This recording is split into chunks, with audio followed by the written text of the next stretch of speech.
بسم الله الرحمن الرحیم. سلام، وخت بخیر. زه سراج الدین پټان یم او تاسو د ژور لیدونو خپرونه ګورئ. که له افغانستان سره چټکې او بیړنۍ مرستې ونه شي، په دغه هیواد کې به خلک له لوږې ومري او ترهګري به پیاوړې شي. انتونیو ګوتریش د ملګرو ملتونو عمومي منشي په خپل یو تازه ټویټ کې خبرداری ورکړی چې په افغانستان کې خلک له سختې لوږې سره مخ دي. د یاد هیواد اقتصاد د سقوط له ګواښ سره مخ ده او که چیرته نړۍ له افغان ملت سره چټکې مرستې ونه کړي او دغه هیواد ته نغدې پیسې ونه رسوي، اقتصاد به سقوط شي، خلک به له لوږې ومري او ترهګري به په افغانستان کې پیاوړې شي. ملګرو ملتونو اټکل کړی چې په افغانستان کې 23 میلیونه خلک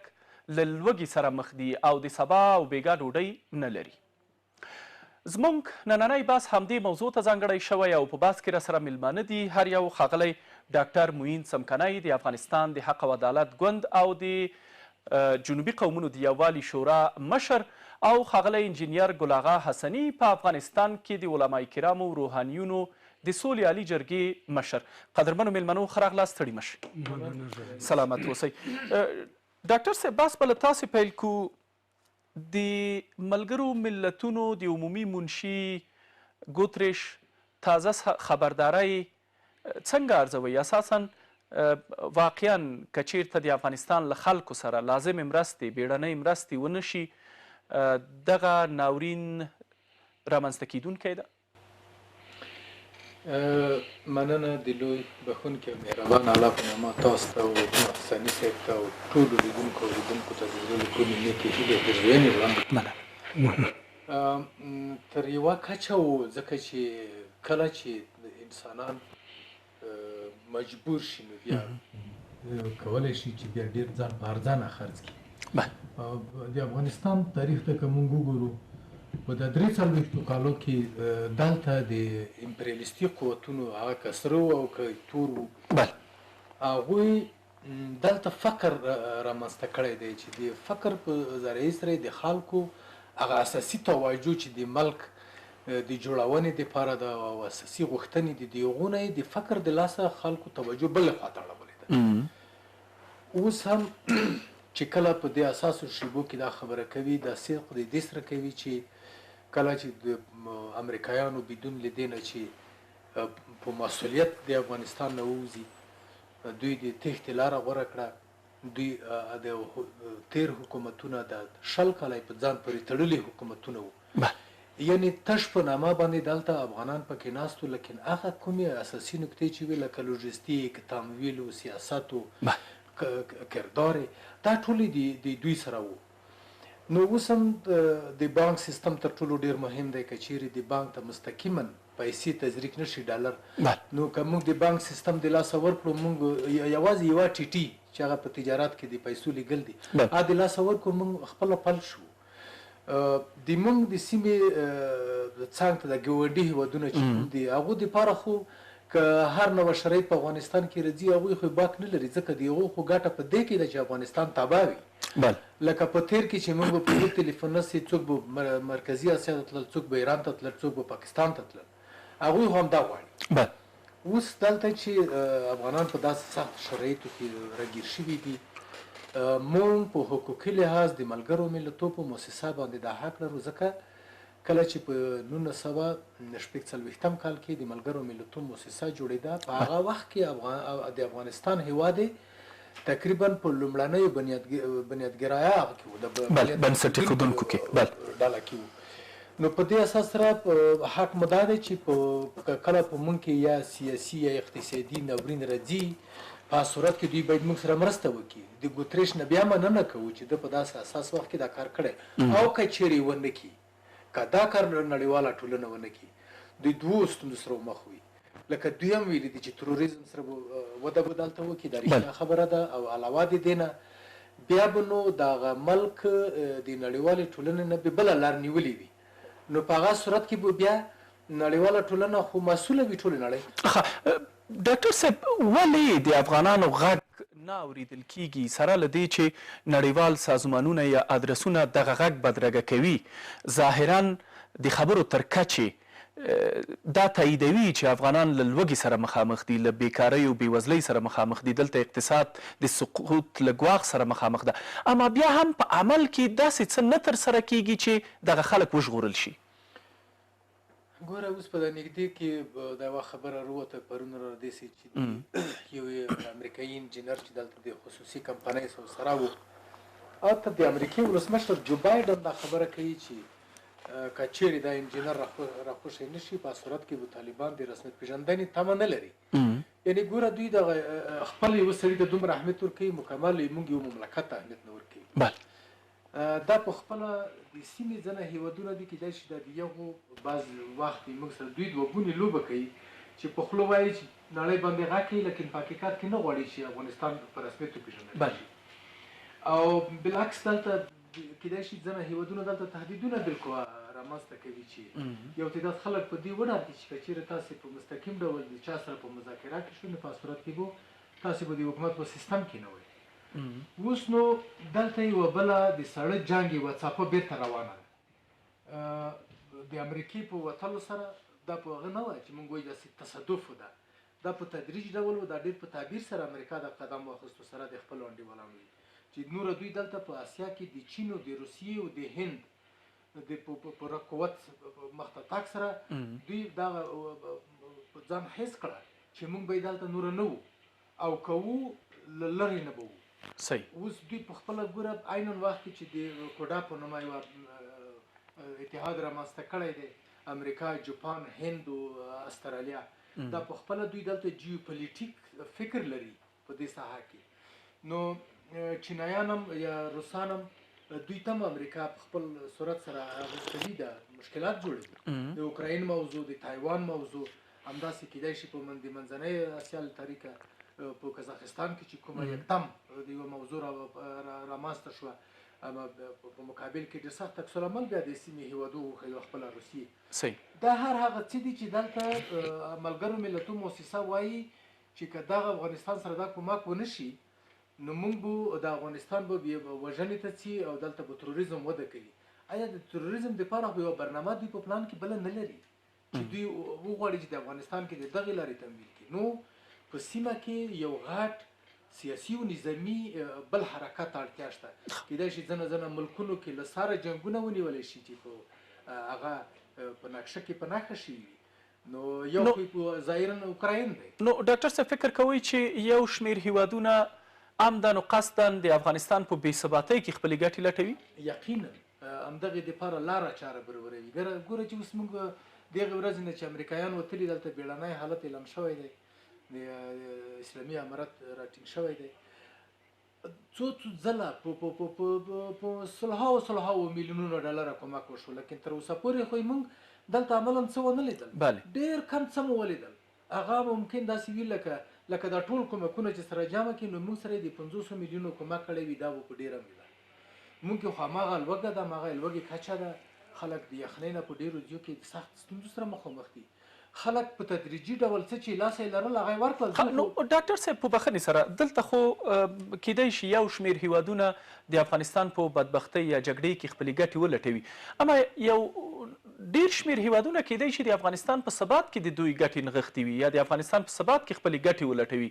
یا مثلا هغو هیوادونو سره په تقابل کې وي چې دلته په افغانستان کې جګړه یا بدبختي لټوي یا هم غواړي چې یوه بله پروژه دلته تطبیق کړي. دغه هیوادونه ولې د افغانستان سره مرسته نه کوي یا حد اقل د افغانستان شته حکومت چې پوره حاکمیت هم لري په رسمیت نه پیژني؟ دا تر ټولو مهمه خبره دا ده چې په اول قدمه کې پاکستان هیواد به دوی چې افغانستان په رسمیت پیژندلی وی، ځکه چې په تیر کې هم دا کار شوی و. دوه عربي هیوادونه وو، یو د سیمې هیواد. اوس هم که چیرې د افغانستان حکومت د سیمې هیوادونه بالخصوصا د موږ شپږ ګاونډي په رسمیت ونه پیژني، که د افغانستان بېثباتي راغله دوی ته وار دی وری ور انتقالوي. بله، بحث هم دا ده چې یعنې دلته خو دوی باید بې تفاوته پاتې نه شي. زموږ د اور لمبې دوی ته ورسېدونکي دي، نو ولې دوی یو ډول بې تفاوته پاتې کیږي؟ ستونزه چیرې ده؟ نو په دوی باندې هم فشارونه دي. مثال خو ما مخکې یادونه وکړه لکه په چین او په روسیې باندې چې د امریکې یا د هغو د متحدینو له لورې سخت فشار دی. د اوکراین مسله په دا کچه کې نه وه لکه دوی چې هلته فورا مخ په اوکراین باندې ناټو خپل پراختیا ته اقدام وکړ غوښتل چې ګرجستان او اوکراین په ناټو کې شامل کړي او هغه ته دوی ستراتیژیکي وسلهي ځای په ځای کړي خو بالعکس پوتین ورمخه شو هغه بالاخره خپل نظامیان د دوی پورې ته وروخورول او خپل هدف ورته وټاکه چې ما دا هدف دی د قزاقستان موضوع دا تر ټولو یو قوي سیګنال دی د منځنۍ اسیا د هیوادونو د روسیې او د چین دپاره او د ایران دپاره د پاکستان دپاره چې کولی شي چې په دغه ځای کې بیا داسې رقم ته یو سرچینې رامنځته یعنی موږ د دغو هیوادونو له موضوعاتو اغېزمن یو د اوکراین او د قزاقستان او د دې سل په سلو کې ځکه موږ خو هغه پروار یو چې نه جوړېدونکی پروار یو موږ خو په کامو یعنی د هغه لمده خټه یو چې کامې اوبه مو درودي اوس په دغه وخت کې د چین روسیې ایران پاکستان ته خو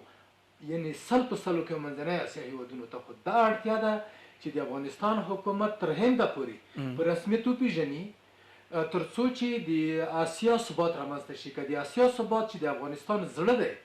زړه یې دی که دلته ناکراري وه دا ورته به امپریالیستان د دغه نه د دغو هیوادونو په مقابل کې به ډېره عظیمه ګټه ډېره زیاته مننه ډاکټر صاحب تاسو ته بیا راوګرځم حسني صاحب تاسو ته راځم پرته له شکه چې په افغانستان کې لوږه ده بیکاري او بېروزګاري ده اقتصاد په هغه خپل بدترین حالت کې ده اما که چیرته دا وضعیت دوام پیدا کوي واقعا د ښاغلي ګوترش په وینا خلک به له لوږې ومري ترهګري به په افغانستان کې پیاوړې شي اعوذ بالله من الشیطان الرجیم بسم الله الرحمن الرحیم هر سره مخکې پټاس له ستاسو او ستاسې د میز درون مېلمه څمکاني صاحب او ستاسو تلویزیون لیدونکو او اورېدونکو په مسموعات تېره کوم السلام علیکم ورحمت الله وبرکاته پټاس صاحب دا واقعیت دی چې افغانان په ډېر سختو شرایطو کې قرار لري په دغه شلو یویشتو کالو کې چې غربي اشغالګر راغله په یوه ځای چې بنیادي کارونه وکړي بغیر د افغانانو د وژلو او د افغانانو د کورونو ورانولو او د افغانانو ترمنځ د بې اتفاقۍ زیاتولو او د یو څو ګوتو په شمار خرڅ شوي افغانانو په اخیستلو پرته بل څه کار ونه شي کړی هغه څه چې ویلې چې ښه اداره غواړو دیموکراسي غواړو وطن جوړو هغه برعکس ټول معاملې برعکس و ښه موږ تاسو ویلي خو د دې په خوا کې فعلا چې اوس امارت اسلامي راغلی دی دا د خپل پلان په اساس نه دی راغلی دا د طرحې په اساس نه دی راغلی دا د تفاهم د لارې نه دی راغلی دا په دې باندې تحمیل شو دا لوبه چې راغله او دی کې د غربیانو او د غربیانو د جاسوسانو یو لوی لاس و چې د دې سرپوښ نه و دوی لاړه وتښتېدل خو بیا هم افغانستان حسني صاحب په بخښنې سره 2 کاله په دوحې کې مذاکرات وشول یو څه ناڅه تړونونه ترسره شول یعنی هغه عملي نه شو کنه ښه یعنی کشکې عملي شوي دا چې په دغه ورځ باندې تښتېده کشکې یو کال مخکې دا کار کړی وی او موقتي اداره جوړه کړې او هغې ته قدرت تسلیم کړی وی اداره به موجوده وه نظام به موجود و موقته اداره به وه بیا د تفاهم د لارې به انتخابات به شوي وي هر چا چې رای زیاته ګټلې وي دا د هغه حق و منتخب ادارې ته به قدرت تسلیم شو اوس جالبه دا ده چې طالبان امریکایان تورن بولي چې دوی تفاهمنامه عملي نه کړله او نیمګړې پرېښودله او امریکا طالبان او ترڅنګ دا هم ویل کېږي چې هماغه د دوحې تړون و د دوحې مذاکرات ول چې طالبانو ته یې روحیه ورکړله طالبانو ته یې پرستیژ ورکړه او طالبان بالاخره په پخواني حکومت باندې برلاسي شول دغه واقعیت چې امریکایان موږ او تاسو ملامته دي راغلي د څه دپاره وتښتېدل په کوم معنا باندې اهداف معلوم او تېښته معلومه خو امریکایانو بیا خپل زموږ او ستاسې هر کې ملامته که څوک رد ورته کېناسته چې زموږ په تفاهمنامه کې موقته اداره شرط دی او دوی به کله ویل چې منتخب ادارې ته قدرت تسلیموم کله به ویل چې امان الله خان سړی نه یم چې وتښتم کله به ویل چې زه جنګ کوم او تر څو چې شهید شم خو خپل بچیان په بل چا ته کېنولو خو هغې به نمتي شو دي خپل یعنې معنا دا چې زموږ اقتصاد مخکې نه ضعیف و بله نن موږ باید له بل ځای نه راوستی دی زما ستاسو لادکار د منځني ختیځ د منځني اسیا د صنعتکارانو سره سیالي نشي کولی بله بس چې ما ته په کوم قیمت باندې تمامېږي هغه ته په دې نازل قیمت تمامېږي نو ما سیالي په خپله ناکامه ده ځنګلونه هم په خپل لاس قطع کړي دي خلاص کړي دي مالداري په خپل لاس د منځه وړي دا قاچاق په حد ته رسېدلي وو دا ټول مسایل خو اوس چې دا مسله راغلې ده دا د ملل متحد یا نړیوالې ټولنې دا یو مسؤلیت دی چې افغانستان هم په داسې بد حالات کې پرېښود، اوس باید د افغانستان پوښتنه وشي. دا د دوی مسؤلیت. خو په دې په خوا کې زما ستا د امارت د مشرانو مسؤلیت هم دا دی. صحیح ده چې تحمیل شوی د امارت په تاسو تحمیل شو، تاسو بې پلان رالي، خو د 5 میاشتو کې خو تاسو دونه کولی شئ چې د افغانانو د هغه اغېزمنو شخصیتونو افغانانو استفاده وکړي چې دا وطن د افغانانو لپاره غواړي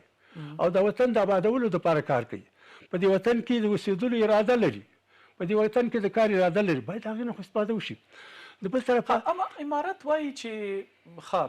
موږ راغللو په بانک کې پیسې نه وي او بالاخره نړۍ په رسمیت نه یو پېژندلي، څوک مرسته او کومک را سره نه کوي، اما بیا هم د لومړي ځل لپاره په تېرو 20 کلونو کې خپل د مامورینو کارګرانو معاشات د خپلو داخلي عوایدو نه ورکوو، د حکومتدارۍ څرخ په ټپه نه ده درېدلی او ټکه پوکه کوو، هغه د چا خبره د وړو پزه مو برابره کړې ده، سره له دې چې د منګه اقتصاد تقریبا 90% په بهرنیو مرستو باندې متکی و او بهرنۍ مرستې وې چې موږ معاش ورکوه، موږ د برق پیسې ورکولې، موږ نوره هغه د حکومتدارۍ چارې مو پر مخ وړلې.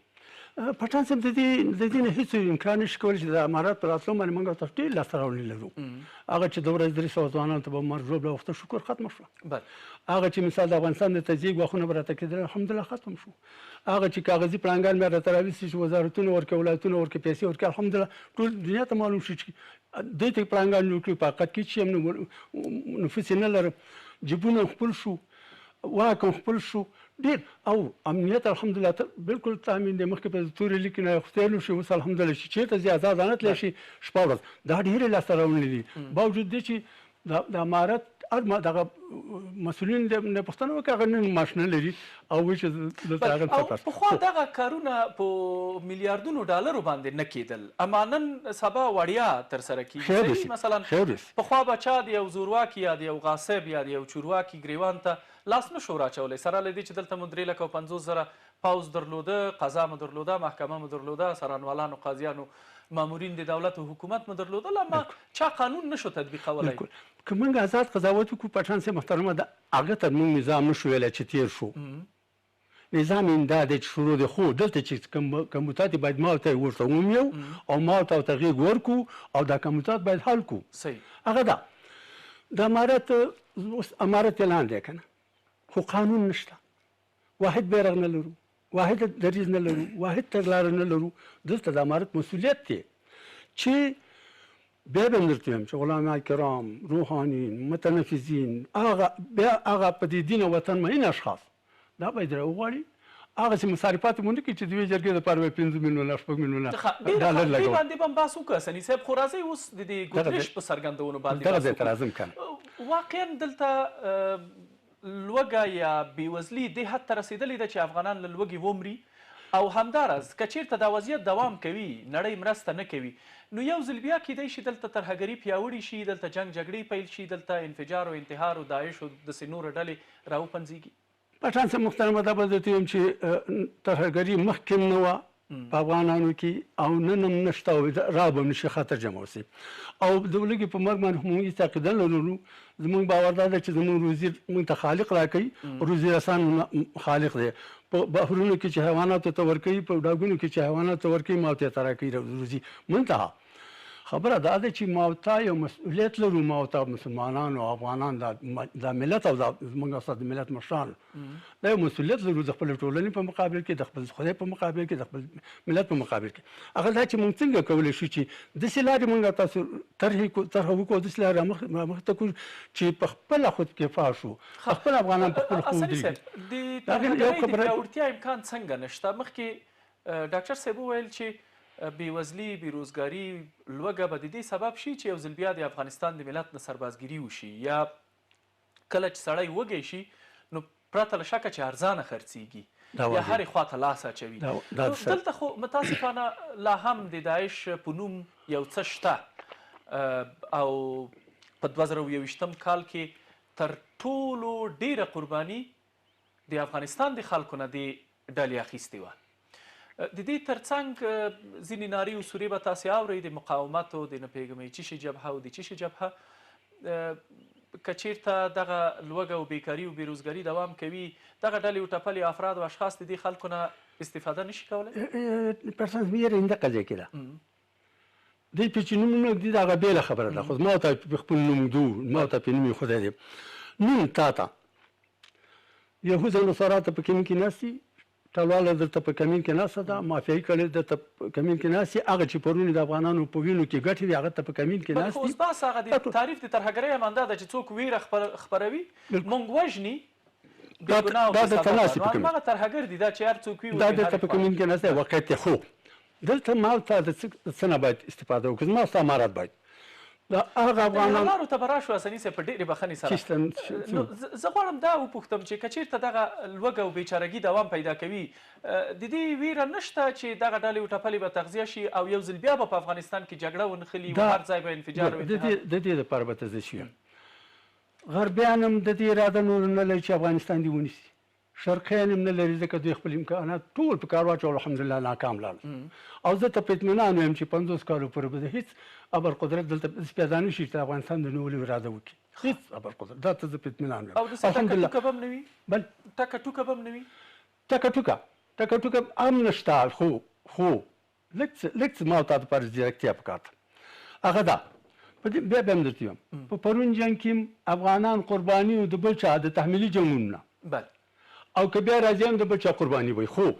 موږ او تاسې د یو مدبرانه سیاست نه باید استفاده وکړو څنګه کولی شو چې په خپل خدای باور ولرو په خپل ملت باور ولرو دغه ځای خبره ده راځو د هغې د کومکونو په کښې ملل متحد تقریبا ډاکټر صاحب ته اشاره وکړه تقریبا 5 میلیارده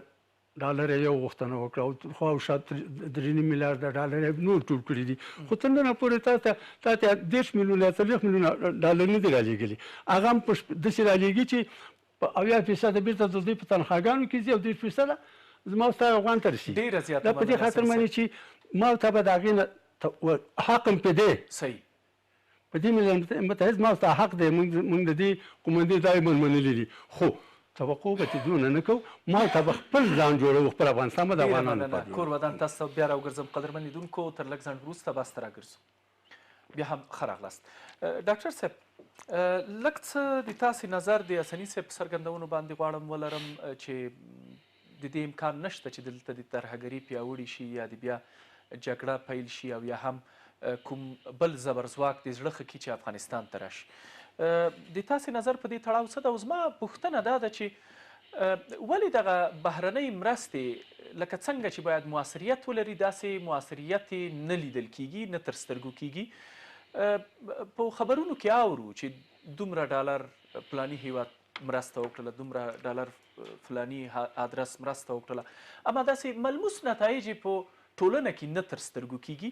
ولې دلیل یې څه جوړیږي او ترڅنګ یې ولې مو نړۍ یوازې تماشا کوي یعنی که چیرته دوی خپله مرستې نه کوي هغه کومې پیسې چې د افغان ملت دي ادې اقل سره له دې چې ملګري ملتونه د هغو پیسو د ازادېدو غوښتنه کوي ځینې هیوادونه د هغو پیسو د ازادېدو غوښتنه کوي افغانستان ملت د هغو پیسو د ازادېدو غوښتنه کوي اما بیا هم امریکا متحده ایالات داسې واضح دریځ غوره کوي چې دا پیسې په دې سبب نه درکوو او نه هم دغه پیسې افغانستان دولت یا ملت ته ورکوي دلیل یې څه جوړېږي خو چې څنګه حسني صاحب ووایي په موږ دغسې 3 کاله کېږي چې په عمل کې جګړه روانه ده ګوره په یو وخت کې د خلق دیموکراتیک ګوند په مقابل کې مجاهدین بیا چې کله خلق دیموکراتیک ګوند ماتې خوري مجاهدین راځي د مجاهدینو په مقابل کې بیا طالبان راغلل اوس د طالبانو د بریالیتوب نه وروسته هلته د داعش په نامه بله ویل کېږي چې ډله او ډېرې حملې هم وکړې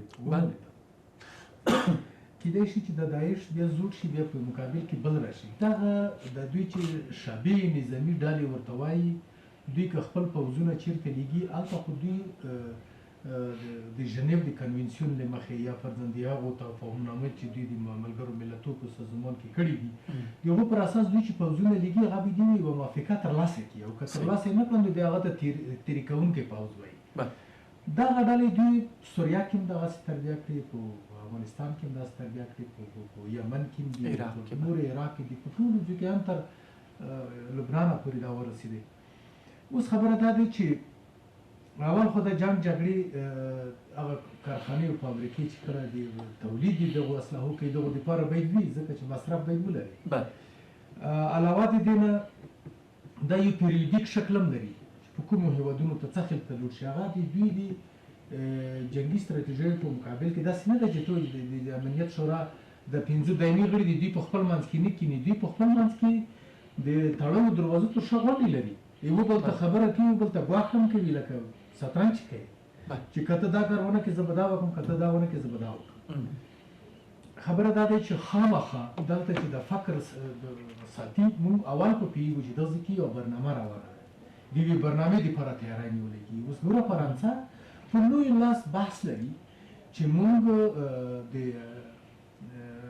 د شمال ټلوالې تر شا نه بلکې د احمدشاه مسعود زوی تر شا درېږو. او اسرائیل هذا القیاس چې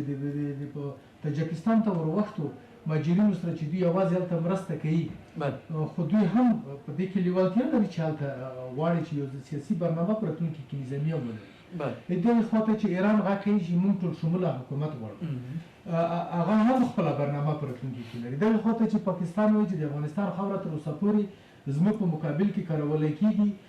دغه هم خپله او د طالبانو په بریا چندان خوشحاله نه یو، چندان خوشحاله نه یو. د طالبانو سره چې تبصرې پې کېږي چې ورځ نه تر بلې د اړیکې سړې کېږي. د بلې خوا نه هلته چین هم په ډېر نه اعلان شوي شکل سره هیاتان رالېږي، یو بل طرف ته سروې کوي، دا کوي، روسان حاضر کوي. اوس مسله دا ده چې دا به خامخا کېږي. موږ د دغې نه ویرې لرو چې که چیرې د افغانستان د خلکو سره د مرستې په هر رقم شته، نه لکه د دوی چې کوي، دا ټولې د په څنګ کې یوه جاسوسي مفکوره ورسره ده. که چیرې دوی موږ سره مرستې کوي، باید داسې چل به ورته وکړو. فرضاً کومو ځایو کې چې انرژي د برق استعمالېږي، موږ یې خلو دغه پیسې دې موږ ته بیل پرېږدي چې د خلکو دپاره سهولت شي. او فرض مثال د زده کړو دپاره برېښنا د خلکو دپاره وړیا شي. صحیح. زده کړې دي، په د زده کړو کې د خلکو ته د خصوصي دی او که د دولتي دی معلمینو ته دې معاشونه ورکړي، یا د ځوانانو فیسونه دې ورکړي چې هغه ورته وړیا شي چې د خلک تعلیم او تربیه وکړي. د پوځ دپاره که دوی هغه کوي په شروطو دې ورکړي، داسې نه چې موږ دوی ته سوال کوو. دوی یو سلسله شرایط وړاندې کړي، مثلا وایي چې که د افغانستان اسلامي امارت د ښځو نجونو د کار کولو او تعلیم او تحصیل حق ورکړه، موږ د ټولو معلمینو تنخواه ورکوو. ګوره اوس خو دوی خو وایي چې موږ دا کوو. څو ځله زموږ د اسلامي امارت هیات لاړ دی بهر ته، ورسره خبرې شوي دي، څه په ډګر او څه په پټه، لیکن دلته یا یو شی شته چې یا یې د اسلامي امارت نشي تعقیبولی دا موضوع، او یا دوی کوم چندان شین چراغ نه ورکوي. او کني دا خبره خو د اوله نه وویلی شوه. حتی یو سکندیناوي ملکونه وو چې په دغه کې په جرمني وو، یا بل کوم نه پوهېږم چې هالنډ وو،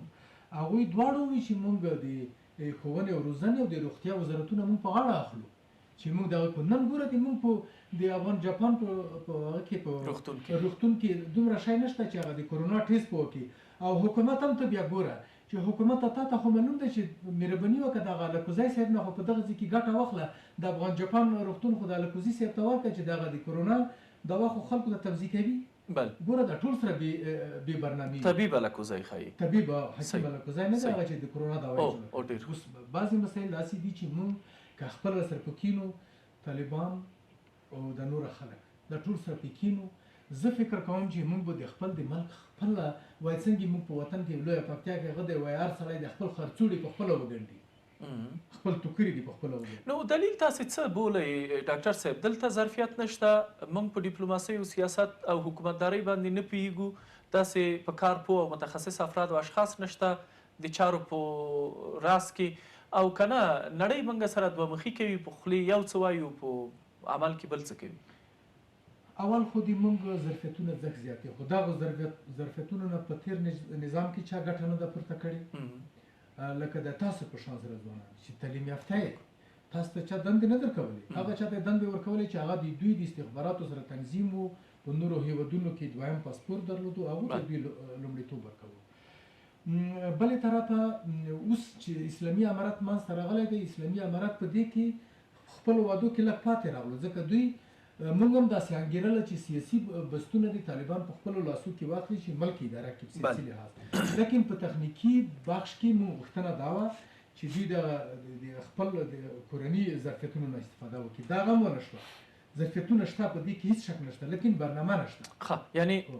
فرصت څوک نه ورته مهیا کوي خبره هم دا ده چې دا څوک نه ورته مهیا کوي صحیح بله مسله ده چې که د سیمې هېوادونه زه په هغو باندې غږ هم کوم چې دا وخت به بیا درنه تېر وي نو دلته چې کومې نورې برنامې دي بیا به په خپل منځ کې به په ستونزو سره اخته وی هغه نه به ښه دا وي چې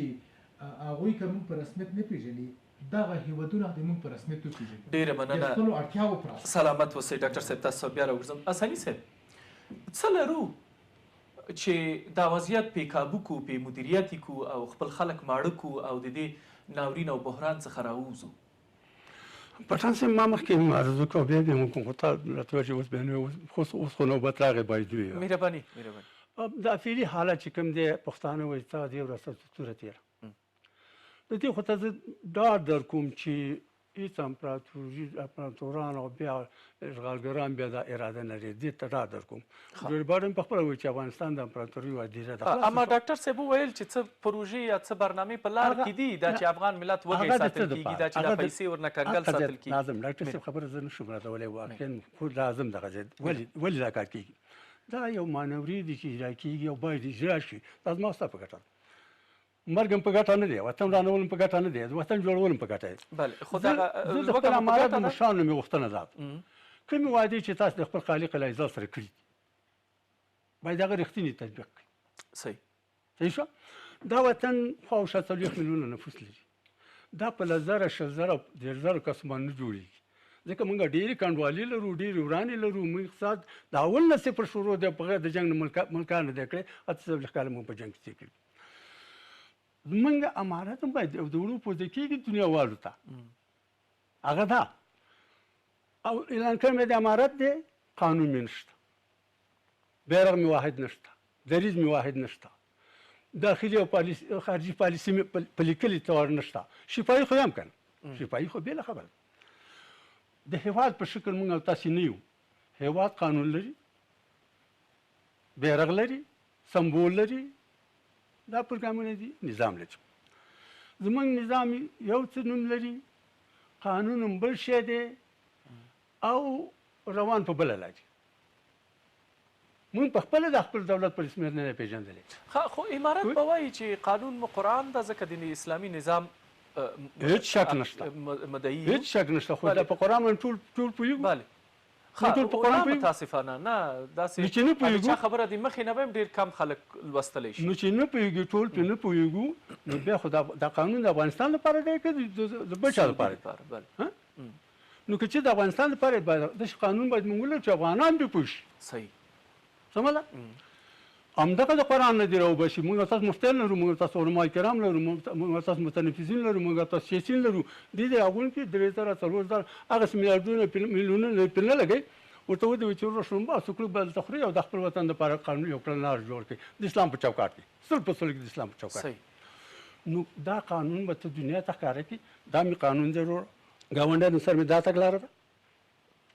د سیمې او د نړۍ هېوادونو سره مې دا تګلارې دي د مسلمانانو سره مې دا تګلاره ده د غیر مسلمانانو سره مې دا تګلاره ده د ښځې حقوق مې دا دي د نر حقوق مې دا دي د مامور حقوق مې دا دي د چپړاسي حقوق مې دا دي د ډریور حقوق مې دا دي د وطن د جوړولو لپاره دغه برنامې لرم دغه ارادې لرم افغانستان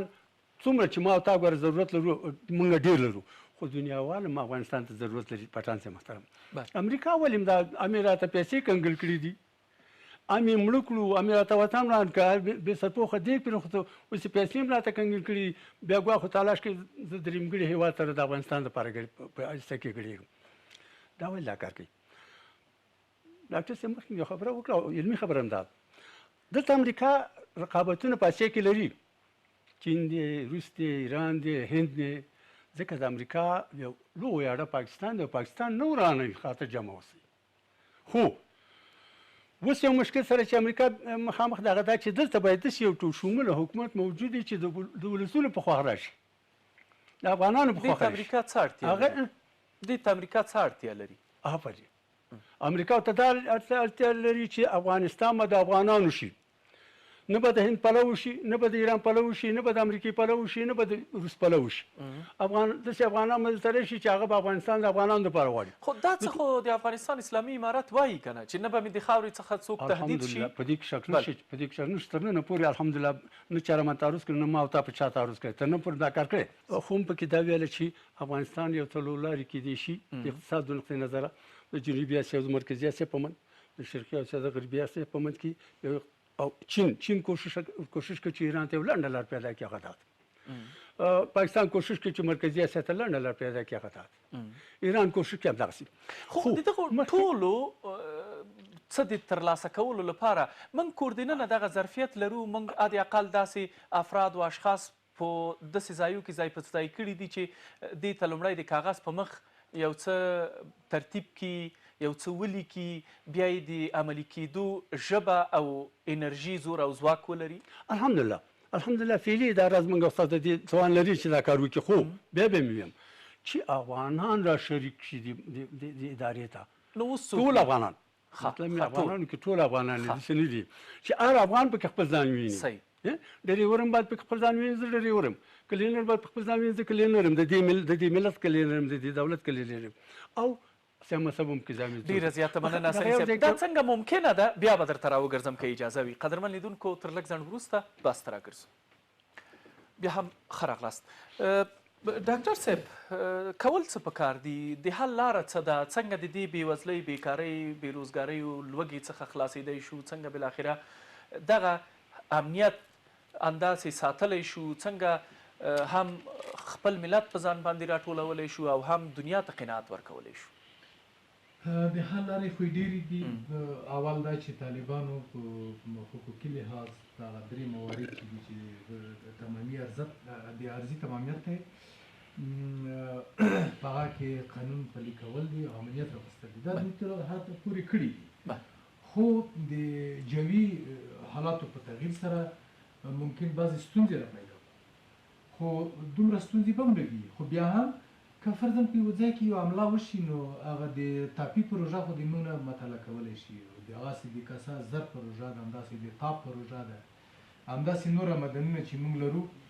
چې پخوا یې ارتباط هیوادونو سره یې وکړې شوي دي د قراردادونو، هغه موږ په ځنډ او خنډ کې اچولی شي. نو دې ته پکار دی چې د دې تر څنګ کې چې حقوقي بیس موږ پوره کړی دی، په چټکۍ سره د لویه جرګه راوغوښتلی شي. البته د لویه جرګه کې به هغه افغانان وي چې هغه د قومونو استازیتوب هم وکړي، متنفذ خلک وي، ښه خلک وي، ښه سیاسي خلک وي، په خپله د ډوډۍ د په ملا پسې راوتلي. ځکه موږ غربت کې یو، موږ سره کینو چې موږ حد اقل په ډېرو مسایلو باندې بحث وکړو چې د یو بحران نه ځنونه راوباسو. لکه قانون مسله باید معلومه شي. که د ظاهرشاه د وخت کوم قانون مو په نښه کړم ښه خبره ده. که په همدغه قانون نیمو تر وخته پورې امنا وکړه دا هم درسته ده. په دا کې د بیرغ مسله ده، هغه باندې باید بحث وکړو. په دې کې د اردو مسله ده چې څومره اردو باید ولرو، په څه ډول یې ولرو. هغه قراردادونه چې موږ څومره هغه لرو صلاحیت لري حکومت چې دوی تر دومره پیسو پورې کولی شي چې هغه وکړي، دا قرارداد وکړي. په دې مجلسینو باندې دې وغږېږي چې دوباره د قانون مسله ده، قانون مسله ده چې څنګه موږ وکړو. دې کې دا هر هغه څه دي چې موږ یوه ټول شموله ته بیایي. کله چې موږ دغه شیونه ور رفع کړل، موږ بهرنیانو ته یو بل پوینټ هم ورکوو اضافه کړو. ځکه موږ ملت مو په ځان باندې راټول کوو، دلته مو کوردیننه ملي اجماع رامنځته کړله. هر هغه غوښتنې چې د نړیوالو دي، هغه که د ښځې او د نر تعلیم دی، دا د اسلام د مبین دین سره په ټکر کې نه دي. کوم ملاحظات چې لري اوس 3 میاشتې په دې باندې د ژمي د رخصتۍ وې تېرې شوې، اوس به دوی کافي هغه کړی وي چې د لوړو زده کړو وزیر صاحب هم اعلان وکړو چې په ګرمسیرو سرسیرو کې به موږ تعلیمي هغه اعلانوو. خو تر اوسه پورې دا موضوع پکې ګونګه ده چې جنکیانې به څنګه کوي. د بلې طرفه د ښځو د کار مسله ده چې نړیوالې غواړي لطفا د په هغه کې خپل دوی اقدام وکړي. کوم څه چې د اسلام د مبارک دین سره په ټکر کې وي، هغه د تنوع خواته دی چې په ډاګه د ولس سره شریک وي. ولس دې ته تیار دی چې دا ومني. اما چور نه دی چې موږ وایو چې چور دی په هر ځای کې. نه، افغانستان خلک ښځې مو بیبیانې دي او سړي مو ډېر عادلي سړي دي. موږ مسلمان یو، موږ ټول د مسلمانۍ ترڅنګ هغه خپل افغاني غیرت موږ هېڅ کله په داسې نه خو ولا چې زه کله ور بحث کوم شرمېږم چې څنګه موږ په دې باندې بحث وکړو. موږ خو چور خو نه دی ګټه اروپا خو نه دی چې په ښځې خلک نوران عملي کوي، دا نه کوو. موږ خپل کلتور لرو، فرهنګ لرو، موږ به خط پرتوګ پړونه دی موږ هغه دي ملي لباس دی، په هغه کې زموږ ښځې دایم خوندي دي. موږ کې که یو بل ته په دې چا ناموس ته په سپکه وګورې فورا دې وژني. دا خو موږ کې رواج دی، دا رواجونه چې تر څو موږ وو دا به نه لرې کېږي. علاوه د دې په څنګ کې موږ د یو هېوادونو سره چې غواړي په موږ کې پانګونه وکړي، موږ یو سره بیدي په ډېر په عاجل ډول سره اړیکې ته پراختیا ورکړو چې دوی موږ سره په لنډ مدت، په منځ مدت او په اوږد مدت کې دوی موږ سره هغه وکړي، د قراردادونه وکړي. موږ دغه کومه پانګه چې موږ نه نیولې ده په هغه باندې موږ خپل هغه ته په د بهرنیو چارو وزارت په تشکیل کې بیدي زیات په دې باندې فشار راولو چې موږ ته د مرستې راکړي. موږ ټول افغانان بیدي په دا باندې په هغه لویه جرګه کې په دې باندې غږ وکړو چې د موږ ملکیت دی باید موږ ته راکړل شي. سوا د دې نه د موږ د اوبو مسله د ایران سره دی فورا په دې کې هیاتان وټاکلی شي چې ته چې موږ نه اوبه غواړئ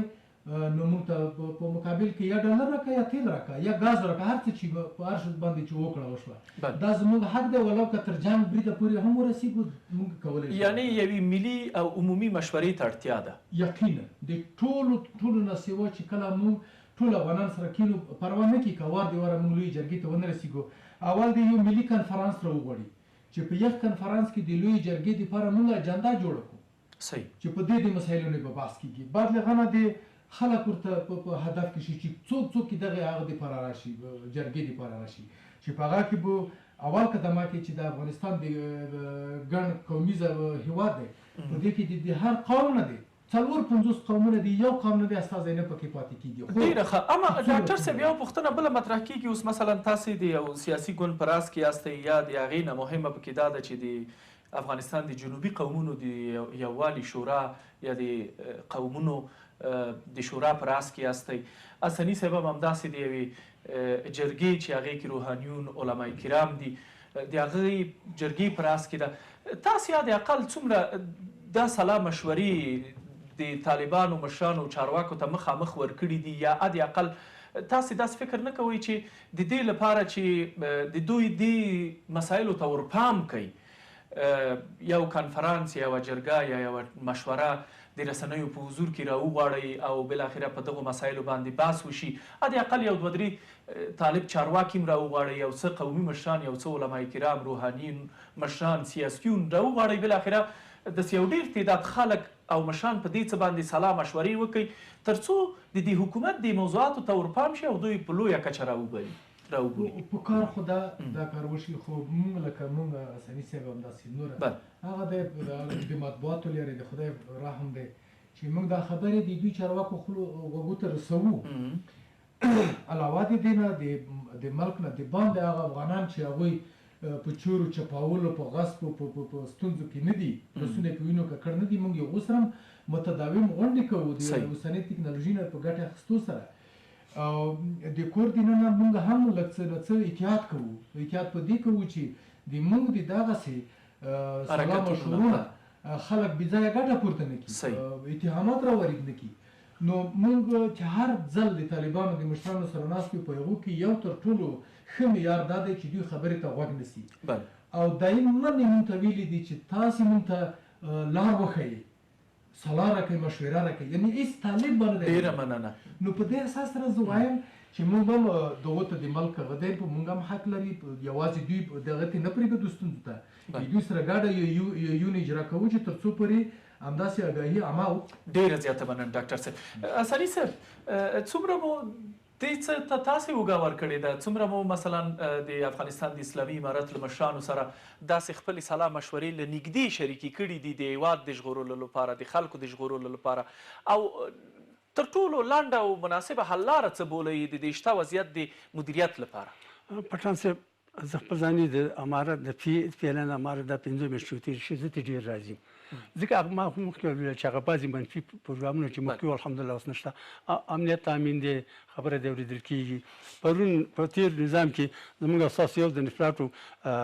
معدن ټن په 100,000 افغانۍ باندې قرارداد کېده، نن هماغه ټن په 1.2 میلیون افغانۍ باندې قرارداد کېږي. دا ډېر لوی فرق دی پټان صاحب محترمه. دې نه معلومیږي چې امارت کوشش کوي چې د افغانستان هر کاڼی قیمتي وښیي او هر څاڅکی اوبه هم قیمتي وښیي او د افغانانو ته قدر وکړي. راډیو د کېناستو زه تقریبا د 3 وزیر صاحبانو سره ناست یم، البته دغه ټولنه زه یوازې نه یم، دغه مشران، او هغې ته همدغه خبرې کړي چې تاسې هم خولۍ کږه دی، دا د ولس قرباني وه چې دلته تاسې راغلی، همدې ولس غېږ درکړه، ولس په غېږ کې مخکې هم نیولی وی، اوس یې مو نیولی. موږ به هم دا کږه شمله نه ځو، موږ به هم خپل خدای ته سجدې وکړو د شکرانې، او تاسې هم وکړو شکرانې چې موږ د مرګ امید نه خلاص شو، د تهمتونو نه خلاص شو، د انفجار او انتحار نه خلاص شو، او تاسې دلته راغلي عالمان یاستئ. نو د هماغه رسول الله صلی الله علیه وسلم چې وارثین یاستئ د په هماغه قدم لاړ شئ، د هماغه د اصحاب کرامو په قدم لاړ شئ. او دا مو ته ویلي دي چې افغانان په غېږ کې ونیسئ. هغه افغانان چې هغه افغانستان د افغانانو دپاره غواړي، هغه د وطن اصیل بچی نه وي، هغه د وطن په دې وطن کې اسلامي نظام غواړي او افغانستان غواړي. پټان صاحب دا زموږ اساس و 48 کلن ارمان دی چې یو اسلامي نظام دې موږ په افغانستان کې وینو. دا د ټولو افغانانو چې دې ارمان دی، د اکثریت البته ډېر کم خلک به چې هغه به په بل چا خرڅ شوي او یا به عقیده خرڅ هغوی به په فیصدۍ کې نه شمېرل. خیر ویست. اوس هم د راتلونکي دپاره زما نظر دا دی، مخکې مې ویل بیا به ویم چې زموږ امارت مشران باید د افغانستان سیاسیین، متنفذین، قومي شخصیتونه، علما کرام د دوی نه باید مشورې واخلي او راغونډي کړي د مشورې دپاره، د دې دپاره چې موږ تاسو بیرون لار ازاده شي. هماغه دغه د لوی جرګې په نوم راوغواړي او ورته ودې وایي چې موږ ته د نظام باندې بحث وکړي، موږ کوم نظام باید ولرو په افغانستان کې، کوم بیرغ باید ولرو په افغانستان کې، او قانون اساسي باید زموږ څه شي، په کوم مذهب استواري، په کومه تګلاره استواري، په کوم نو قانون اساسي به جوړ شي. پټان صاحب محترمه، ته دنیا ته اوس ته چېرته ویې چې زه مثال په آرټ کې کار کوم، تا نه یو سړی کار غواړي، ته راکړه کار ته څه کار کوي، سمه ده. زه چې وایم چې زه افغان یم خو ما د تذکیره غواړي که تذکیره مې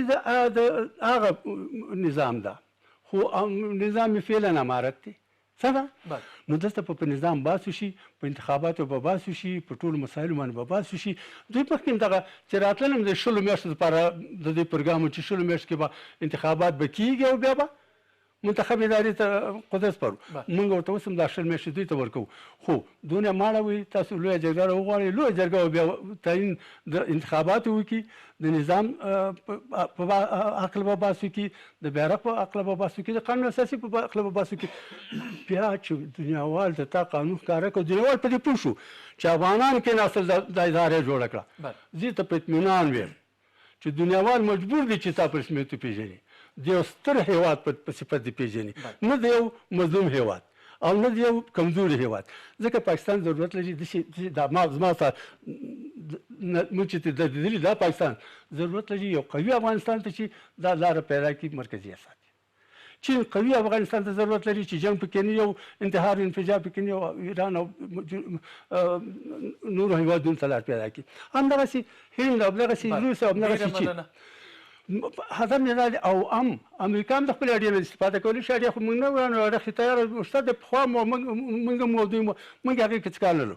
موږ واحد متحد مترقي پرمختللی آزاد افغانستان غواړو. او دا مې مننه. ښاغلی انجینیر ګل اغا حسني د افغانستان د علمای کرامو، روحانیونو د سولې عالي جرګې مشر، او ښاغلی ډاکټر معین څمکنی د حق او عدالت ګوند او د جنوبي قومونو د یووالي شورا مشر چې زموږ بلنه مو منله او په بحث کې مو راسره ونډه واخیسته. مننه، ژوندي اوسئ، سلامت اوسئ. قدرمن لیدونکو، د تاسو له ملتیا هم نړۍ مننه. تر بیا ښې چارې.